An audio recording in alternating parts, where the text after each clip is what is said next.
E como a gente é influenciado, né? O Beto falou um pouco do Cialdini, que fala sobre persuasão e influência, e como isso é natural que seres humanos, a gente é um ser biológico social, né? A gente é super influenciado pelo nosso contexto, pelo nosso todo. E aí a gente sempre faz um experimento que eu acho muito legal, que todo mundo, e agora funciona com todo mundo estiver ouvindo também. Vocês podem respirar fundo uma vez, todo mundo.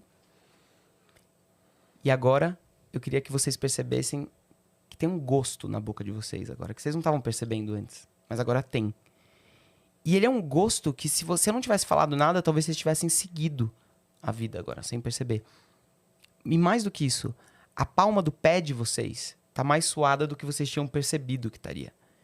E eu tô direcionando a atenção de vocês para onde eu quero que vocês prestem atenção. E agora, o olho de vocês tá ficando seco, faz tempo que vocês não piscam. Só que se eu não tivesse falado isso, será que vocês estariam prestando atenção nisso? E eu falei isso, vocês estão lembrando da palma do pé de vocês suando? E as minhas palavras estão direcionando a atenção de vocês e não tem nada que vocês possam fazer para evitar que isso aconteça. A não ser que vocês não falem português. Mas uma vez que vocês falam português, tudo que eu tô falando tá entrando na cabeça de vocês e tá direcionando a atenção de vocês. Como tá a respiração de vocês, como tá a postura de vocês. E agora eu falo postura, o cérebro de vocês checa o corpo como tá. E a vontade de esticar um pouco as costas, você fala, não. E aí provavelmente estão se culpando, né? Não, eu sabia que eu tinha que ter esticado a minha coluna um pouco mais. E isso é ser humano. A gente anda por aí e a gente tá sendo influenciado o tempo inteiro, querendo ou não. É por isso que dizem que o cérebro não capta a palavra não, né? Que se você diz pra alguém, não pensa no elefante rosa. Isso. Imediatamente foi Exato. o que aconteceu com todo mundo. No elefante rosa. Isso O não anula o estímulo que vem depois. Isso. Né? O elefante rosa, ele não é anulado pelo não que veio Isso. antes. Então você acaba pensando no elefante rosa. Por isso que quando você... dizem, né, em tipo, dicas de comunicação, de você sempre usar a comunicação positiva. Não diz assim, não esqueça de mim. Você diz, lembre de mim. Sim. Né? É. Porque no fim das contas, é que nem quando você trata com criança e, né, bom, a gente tem, né, um histórico de educação infantil, tanto a Cris quanto eu, e que tem um lado que você fala, se você diz pra pessoa, não faça isso, não, fala pra criança, né, não faça Não pule isso. no sofá. Não pule no sofá. Você não tá dizendo, você não tá oferecendo pra ela a alternativa do que fazer, você tá dizendo assim, isso não pode. Sim. Quando, na verdade, você poderia falar, olha, ao invés de pular no sofá, por que você não pula no tapete? Ou por que você não pula aqui nesse lugar que Sim. pode? Então, oferecer pra pessoa a alternativa do que fazer funciona melhor do que a punição daquilo que não pode fazer. Porque Eu a vi criança... uma psicopedagoga explicando isso outro dia num corte dela, falando assim, quando eu vou educar meu filho, eu não falo, não pode comer isso agora. Não coma doce agora. Ela fala, vamos tomar esse suquinho primeiro e mais tarde, depois do banho, você come esse doce? Isso. Né? Vamos almoçar primeiro e mais tarde você come doce, né? Ela É faz isso. uma pergunta que dá alternativa para a criança. Exato. E pra todo mundo que tem Sim, filho, aí como é a difícil criança- fazer isso. Não pensa que ela está sendo proibida. Ela pensa, eu vou fazer outra coisa Eu agora. tenho então. um caminho pra chegar ali, né? Eu preciso entender o que eu faço pra chegar onde eu quero. E você dar o motivo também ajuda. Por exemplo, é tipo assim, posso comer o doce? A coisa é tipo assim, então vamos fazer o seguinte, é que tá na hora da janta. Se você comer o doce primeiro, vai atrapalhar a sua janta. Então vamos jantar primeiro e aí depois a gente come o doce? Você explicou por que você está trocando a hora do doce. Você tá explicando o mundo, Isso, né? Você tá dizendo como as coisas funcionam, pelo menos na sua casa. Mas você tá dizendo... Dizer como as coisas funcionam é melhor do que simplesmente dizer como elas não funcionam. Dito isso, a ciência é boa de dizer como não é e não exatamente Sim. chegar na verdade como é.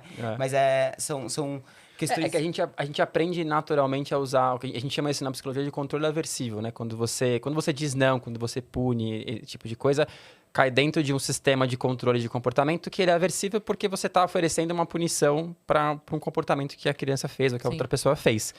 E o problema desse sistema, entre aspas, de controle é que, ele não ensina o que fazer então, que é o que o Rafa acabou de falar. Então, a partir disso, o que eu faço? Se eu não posso pular no sofá ali, eu faço. Sim. Ou que nem aqueles vídeos de teste com criança, acho tão legal de falar assim, mamãe vai no banheiro, vou deixar aqui esse pedaço de bolo de chocolate. Não come enquanto a mamãe não voltar.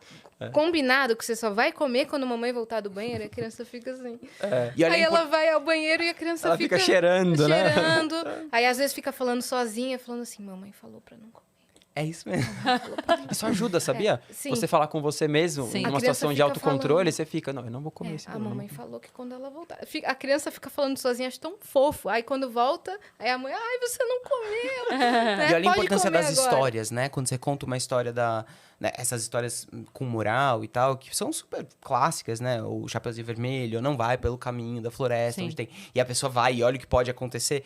Isso tudo entra muito melhor na nossa cabeça, que somos contadores de história, todos nós. A gente conta história sobre nós mesmos todos os dias, Sim. do que se você simplesmente falar assim, olha, filho, é mais perigoso você ir por aqui do que... Não, você conta toda uma história do que aconteceu e tal, Sim. e aquilo introjeta. A gente Sim, fica com essas sim. histórias na cabeça, pro bom e pro ruim. Sim. Né? A gente pode também contar histórias na nossa cabeça que não refletem aquilo que é a nossa realidade no momento, mas continuam fazendo efeito, tendo efeito na nossa vida.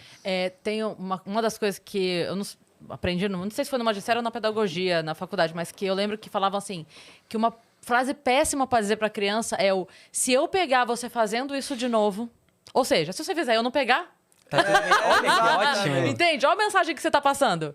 Se eu pegar, então, para a próxima vez que eu fizer, eu vou fazer muito mais escondido. Exatamente. Porque o problema é se ela pegar, Nossa, perfeito. Sim. sabe? Perfeito. Isso é tão péssimo. perfeito que, assim, não é só para pedagogia, isso vale para mundo corporativo. Você vai nas empresas, a gente recebe muito convite, hoje, basicamente, o que a gente faz é o corporativo, né? A gente vai, cria os experimentos para os temas do cliente e tal, e discute os temas relacionados ao que ele traz de uma forma lúdica e tal. Que legal.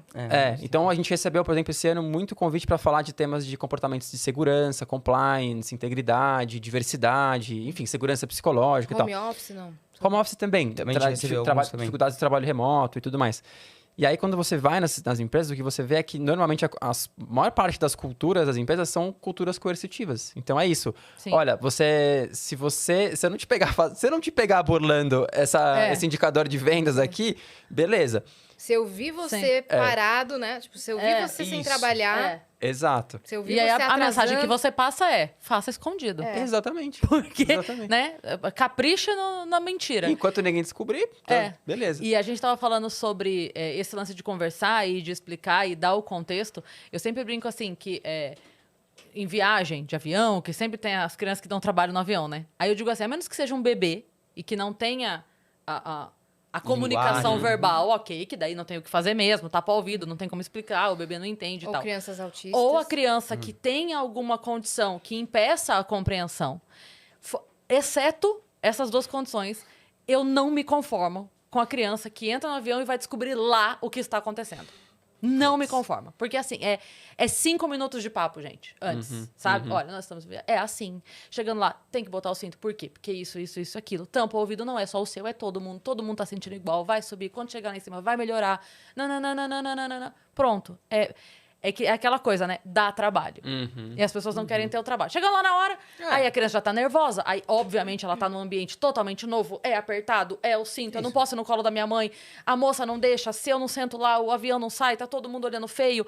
Nossa, que horror. Verdade. Né? Não, e pior são as crianças grandes, né? Que entram no avião e aí as orientações todas, né? Que a gente tá cansado de ouvir e tal, a pessoa consegue não cumprir nenhuma, né? Então, desliga o celular, não desliga. Ó, só levanta depois que pousar, pessoal. Levanta. As crianças grandes são As os crianças adultos. grandes, exatamente. As crianças de exato, 30, 40 e assim Sim, vai, sim. né? Porque a gente é péssimo em seguir regra, né? A gente odeia seguir regra. Tem uma coisa que o ser humano não gosta de seguir regra.